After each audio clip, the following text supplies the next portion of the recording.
আসলে হয়তো সংকট নইলে তো এরকম কিছু হওয়ার কথা না। এটা আসল সংকট না, এটা সংকট করছে যে এখানে তেল কিনে তেলের জন্য কি আর আগে টিকিট লাগে নাকি? পয়সা দিলে টিকিট তেল পাওয়া যায় না। দোকানে তেল পাওয়া যাইতেছে, এখানে যাইতেছে না, ব্যাপারটা কি? সরকারের প্রশাসনিক দুর্বলতার কারণে এই কাছে এরকম চলতেছে। প্রশাসনিক দুর্বলতা আছে না। বাইরে যে দোকানে তেল বিক্রি করতেছে, ম্যাজিস্ট্রেটে যাইয়া তো চার্জ করলে তো তেল বিক্রি করার অনুমতি দিছে কে? সেটা জিজ্ঞেস করতে পারে না। তো কোথাও জ্বালানি মন্ত্রী জ্বলে না কে? সেইটা সেই দুঃখ হলো আমার, জ্বালানি মন্ত্রী জ্বলে না কে? হ্যাঁ। আচ্ছা ঠিক আছে ভাই, আপনার মতামত কি? যে সিরিয়ালে দাঁড়িয়ে তেল নিতে হচ্ছে, আপনার নিজের টাকায় তেল নিচ্ছেন, তারপরে সিরিয়ালে দাঁড়িয়ে তেল নিতে হচ্ছে।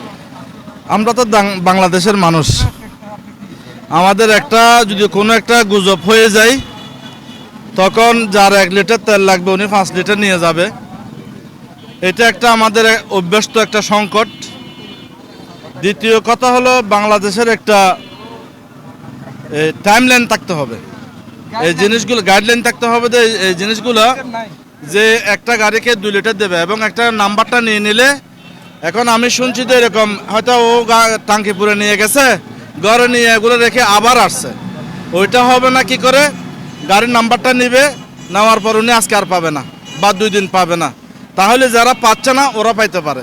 এখন আমি 1 সপ্তাহ পরে আসছি কিন্তু আমি পাবো না, এখন পাবো কিনা সেটা আমি জানি না। অকটেন বাংলাদেশে তৈরি করতে হবে, বাংলাদেশ থেকে কিনতে হয় না, বাংলাদেশ থেকে কিনতে হয় না, তারপরেও কেন ডাবল আরো উৎপাদন হয় অকটেন বাংলাদেশে? এই বিষয়ে আপনার মতামত?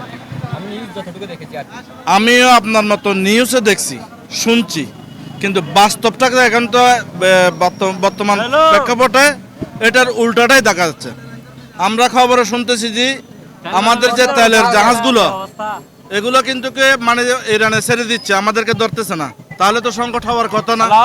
এখন সরকারকে কোন জায়গায় সংকট হচ্ছে ওইটাই বের করা দরকার, কারণ আমরা তো এখন সংকটের কোনো যা দেখতেছি না। অন্যান্য দেশের যেগুলো ধরতেছে আমাদেরগুলো ধরতেছে না, তাহলে আমাদের সংকট হওয়ার কথা না। গ্যাপ কোন জায়গায় সেটা সরকার মনিটর করা অবশ্যই দরকার। আপনি সাংবাদিক, আপনি যেটা দায়িত্ব মনে করেন, সরকারের পক্ষ থেকে কোনো লোক আসে না কেন দায়িত্ব পালন করার জন্য? সরকার তো আমরা বলে টিভিতে বলে পর্যাপ্ত তেল আছে, পর্যাপ্ত তেল আছে, কিন্তু আমার মধ্যে তেল নাই কেন?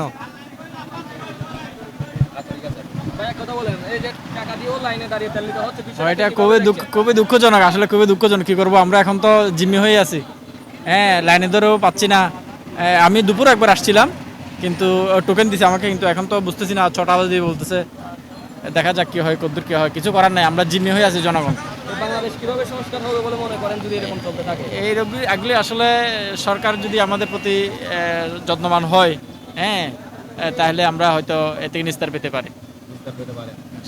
দাদা, আপনি একটু করে কথা বলেন, কেমন লাগতেছে আসলে এই যে টাকা দিয়ে কিনবেন তেল, কিন্তু লাইনে দাঁড়িয়ে কিনতে হচ্ছে, সিরিয়াল ধরতে হচ্ছে, বিষয়টা কি আসলে সংকট নাকি গুজব? সংকট তো অবশ্যই। মনে করেন এখানে সব লোক বেকার না, কেউ দোকান আছে, কেউ ব্যবসা আছে, সবগুলো বন্ধ করে এখানে তেল নেওয়ার জন্য আসতে হয়। এটা কি ভালো? ঠিক এটা, এটাই কথা হচ্ছে এটা।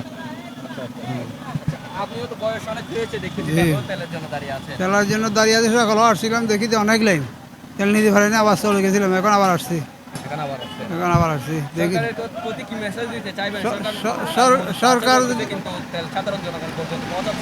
সরকার যদি একটু সুনজর দেয়, এই ব্যাপারে চিন্তা ভাবনা করে, তাহলে আমরা সহজে সেলগুলো হয়ে যাবো। আচ্ছা, ধন্যবাদ।